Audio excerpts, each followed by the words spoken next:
స్థానిక ఎన్నికలు ఫిబ్రవరి చివరిలో లేదా ఏప్రిల్లో నిర్వహించేటువంటి యోచన. ఇప్పటికే రేషన్ కార్డులకు సంబంధించి రైతు భరోసాకు సంబంధించినవి 3-4 పథకాలు ఏవైతే ఉన్నాయో ఆ 3-4 పథకాలకు సంబంధించినటువంటి ఈ రేషన్ కార్డులకు సంబంధించి రేషన్ కార్డుల జాబితాపై గందరగోళమని వెలుగు వాళ్ళే రాశారు.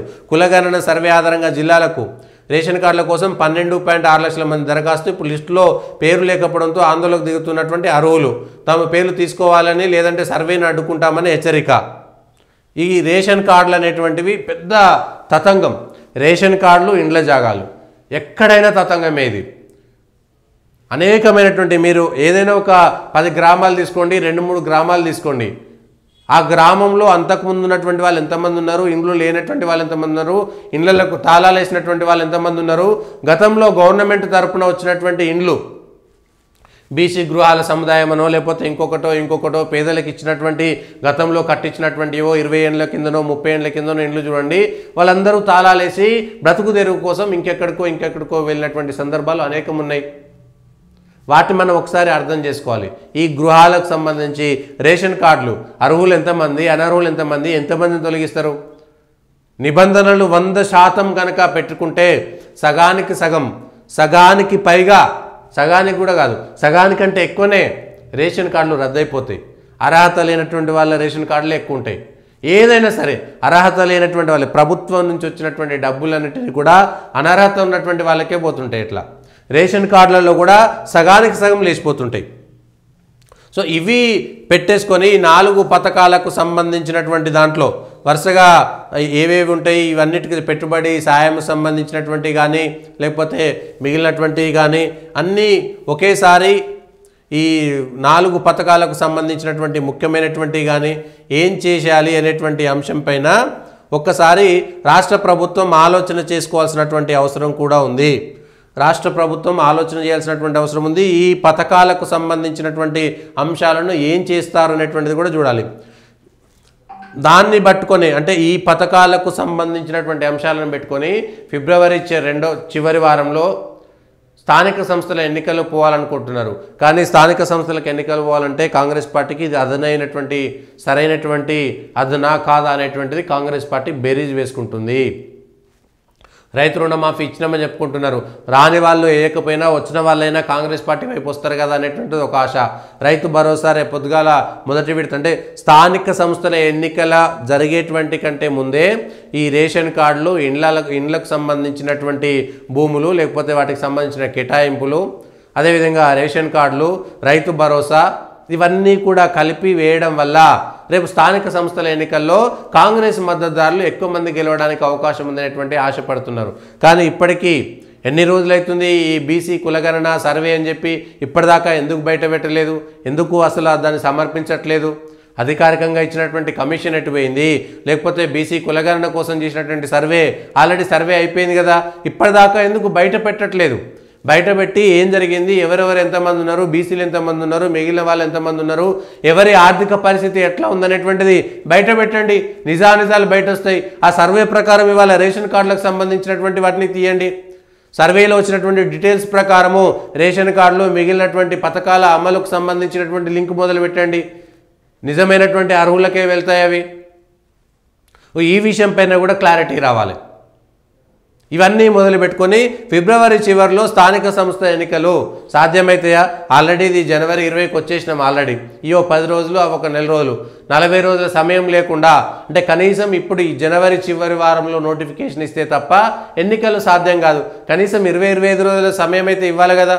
ఎన్నికల షెడ్యూల్ వచ్చిన తర్వాత నామినేషన్లు, విత్డ్రాలు, ప్రచారము కనీసం నెల రోజులు పడుతుంది. అంటే ఫిబ్రవరి మొదటి వారంలో వేస్తే ఫిబ్రవరి మొదటి వారం లోపు ఇవన్నీ అయిపోతాయా? జనవరి 26 లోపు ఇవన్నీ చేయగలుగుతారా? 26 లోపు అమలైతాయా పథకాలన్నీ కూడా?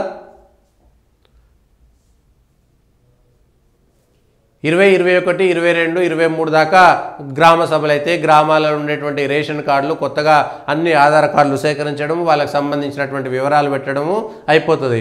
26 తారీఖు ఎంతమందికి పథకాలు అమల్లోకి వస్తాయి? వచ్చిన తర్వాత మంచి చెడు ఏంటి చెప్పుకోకుండా వెంటనే మళ్ళీ నోటిఫికేషన్ ఇస్తారా జనవరి 26 తర్వాత? జనవరి 26కు పథకాలు అమలైనటువంటి వెంటనే ఫీడ్బ్యాక్ తీసుకోకుండా వెంటనే వెళ్ళిపోతారా? ఫిబ్రవరి చివరిలో ఎన్నికలు జరగలేదనుకోండి, మార్చి నుంచి ఇక ఇది ఈ ఎగ్జామ్స్ సంబంధించి పరీక్షలకు సంబంధించిన సీజన్ మొదలవుతుంది. మార్చి నుంచి 10th class, intermediate exams, degree exams, లేకపోతే ఈ అన్ని పోటీ పరీక్షలు కానీ ఎంసెట్లు, ఈ సెట్లు, ఆ సెట్లు అన్నీ కలిపి ఎగ్జామ్స్ మీద ఎగ్జామ్స్ ఉంటాయి. అన్ని లక్షల మంది కుటుంబాలంతా ఎంసెట్లు, 10th ఇవన్నీ కూడా కుటుంబాలంతా దాని మీద బాగా కాన్సన్ట్రేట్ చేయాల్సి వస్తుంది, మొత్తం గ్రామాల్లో ఉండేటువంటి వాళ్ళు ఎవరైనా సరే. సో దాంతో కూడా కొంత ఇబ్బంది, అది కూడా కొంత ఇబ్బందికరమైనటువంటి పరిస్థితి. కాబట్టి ఫిబ్రవరిలో ఎన్నికలు అయ్యేటువంటి అవకాశం ఉందా? లేదు, మళ్ళీ ఏప్రిల్కో వెళ్ళాల్సినటువంటి పరిస్థితే. ఎండాకాలం అయితే ఆ రైతులు కూడా మిగిలినటువంటి వాళ్ళు కూడా ఖాళీగా ఉంటారు, వాళ్ళు కూడా పనులు ఉండయి. ఆ సందర్భంలో మిగిలిన విద్యార్థులు కానీ చదువులు అయిపోయినటువంటి వాళ్ళు, ఎగ్జామ్స్ అయిపోయినటువంటి వాళ్ళు ఎన్నికలకు ఉపయోగపడతారు. ఇప్పుడు వెళ్తే ఫిబ్రవరి చివరిలో వెళ్ళాలి, కానీ ఫిబ్రవరిలో సాధ్యమవుతుందా? ఎన్నికలకు వెళ్ళేటువంటి అవకాశం ఉందా? ఈ సర్కారు వచ్చి ఏడాది అవుతుంది, ఏడాది నుంచి స్థానిక సంస్థల ఎన్నికలు కూడా నిర్వహించలేటువంటి పరిస్థితి. దానికి తోడు ఇప్పుడు బీసీ రిజర్వేషన్లు పెంచాలి కదా. ఆ బీసీ రిజర్వేషన్లను ఇది ఎన్నికల హామీ, అది చాలా పెద్ద ఎత్తున ప్రభావం చూపుతుంది, చాలా పెద్ద ఎత్తున ప్రభావం చూపేటువంటి అంశం ఉంటుంది. సో బీసీలకు సంబంధించినటువంటి రిజర్వేషన్లను పెంచరా? దానికి సంబంధించినటువంటి అంశాన్ని కూడా తీసుకోవాల్సినటువంటి పరిస్థితి. సో బీసీలు ఏం చేయాలి? మళ్ళీ స్థానిక సంస్థల రిజర్వేషన్లు పెంచకుండా ఎన్నికల్లోకి వెళ్ళేటువంటి అవకాశము అస్సలు లేదు. మళ్ళీ ఎవరో కోర్టులోకి వెళ్తారు స్థానిక సంస్థల రిజర్వేషన్లని. ఇప్పటికీ మళ్ళీ ముస్లింలకు రిజర్వేషన్ ఇవ్వడం వల్ల బీసీ కోటా పోతుందనేటువంటిది ఒకటి. ఈబీసీ కోటా మీద కొంతమంది బీసీ సంఘాల పేరు చెప్పుకునేటువంటి వాళ్ళు ఈబీసీకి ఇచ్చేదానిపైన మాత్రం మాట్లాడుతున్నారు.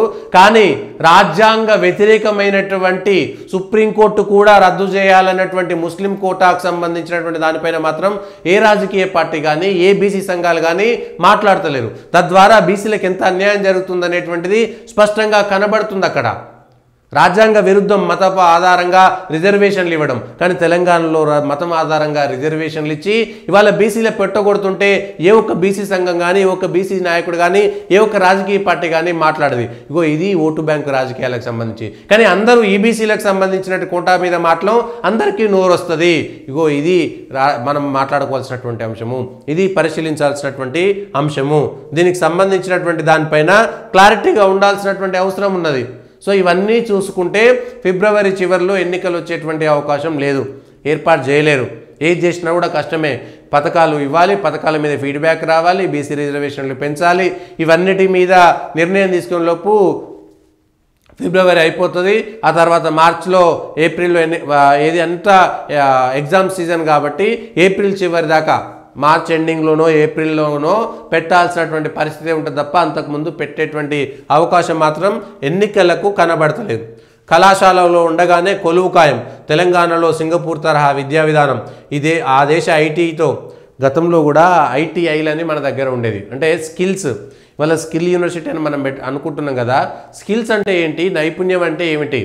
ఒక మన దగ్గర ఉండేటువంటి చర్మకారుడు, మన దగ్గర ఉండేటువంటి చెప్పులను తయారు చేసేటువంటి వాళ్ళు నైపుణ్యం ఉన్నటువంటి వాళ్ళు కాదా? మన దగ్గర ఉన్నటువంటి చేనేత కార్మికులందరూ నైపుణ్యం ఉన్నటువంటి వాళ్ళు కాదా? మన దగ్గర ఉన్నటువంటి స్వర్ణకారులందరూ కూడా నైపుణ్యం ఉన్నటువంటి వాళ్ళు కాదా? మరి చదువుల పేరుతో అవన్నిటిని దూరం చేసుకొని మళ్ళీ వాటిని విదేశాలతో కలిపి ఒప్పందాలు చేసుకోవాలి. తెలంగాణ సర్కారే కాదు, భారత సర్కారు, అన్ని రాష్ట్రాలకు సంబంధించినటువంటి వాళ్ళు మన ప్రజలను కూడా అర్థం చేసుకోవాల్సినటువంటి అవసరం ఉన్నది. మన దగ్గర కుండలు చేసేటువంటి వాళ్ళు నైపుణ్యం ఉన్నటువంటి వాళ్ళు కదా. స్కిల్ అంటే ఏంటి? అదే స్టీల్ సామాన్లలో కంపెనీలో తయారు చేస్తే అది స్కిల్సా?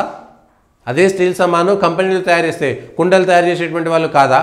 అదే చేనేత కార్మికులంతా చేసేటువంటిది నైపుణ్యం కదా. అవే మరమగ్గాల మీద చేస్తే అది నైపుణ్యం కిందికి వస్తుందా? ఈ విషయాలపైన అదే చెప్పులు కుట్టేటువంటి వాళ్ళది నైపుణ్యం కాదా? కానీ అదే మళ్ళీ కంపెనీలో తయారు చేసేటువంటి బూట్లు లేకపోతే చెప్పులు మాత్రమే నైపుణ్యం కిందికి వస్తాయా? అట్లా చేనేతలకు సంబంధించి అనేకమైనటువంటి వాళ్ళ ఇంటీరియర్ డెకరేషన్కి సంబంధించి మొదలు పెడితే, వడ్రంగి పని నుంచి మొదలు పెడితే, లేకపోతే స్వర్ణకారులకు సంబంధించింది మిషన్లతో చేసింది మాత్రమే నైపుణ్యమా? చేనేతను లేకపోతే చేతి వృత్తులకు సంబంధించి అత్యంత గొప్ప కళాఖండాలను సృష్టించినటువంటి వాళ్ళం కదా. మరి వాటిని ఎందుకు మనం విస్మరిస్తున్నాము? వాటిని ఎందుకు ప్రోత్సహించట్లేదు? వాటికి ఎందుకు మనం మార్కెటింగ్ చేయట్లేదు? అదే కదా నైపుణ్యం అంటే. అక్కడ అసలు ఎవరైనా సరే, ఏది చదువుకున్నా సరే వీటిలలో ఏదో ఒకటి రావాలి కదా. కొత్తగా మనకు నైపుణ్యం రావాలంటే ఏ ఎలక్ట్రీషియన్కి సంబంధించిందో ఏదో కొత్తగా వచ్చినటువంటి మిషనరీ కూడా కొంత నైపుణ్యం రావడం వేరు. కానీ వీటికి సంబంధించినన్ని వదిలేసి వీటిని గాలికి వదిలేసి అనేకమైనటువంటి సంగీతాలు ఉన్నాయి, ఇంకా మిగిలినటువంటివి ఉన్నాయి. ఇట్లా చెప్పుకుంటూ పోతే నైపుణ్యం అంటే ఏమిటి? ఇవాళ సింగపూర్లో ఐటీ టెక్నాలజీకి సంబంధించిన యూనివర్సిటీ మాత్రమే మనకు నైపుణ్యం నేర్పిస్తుందా?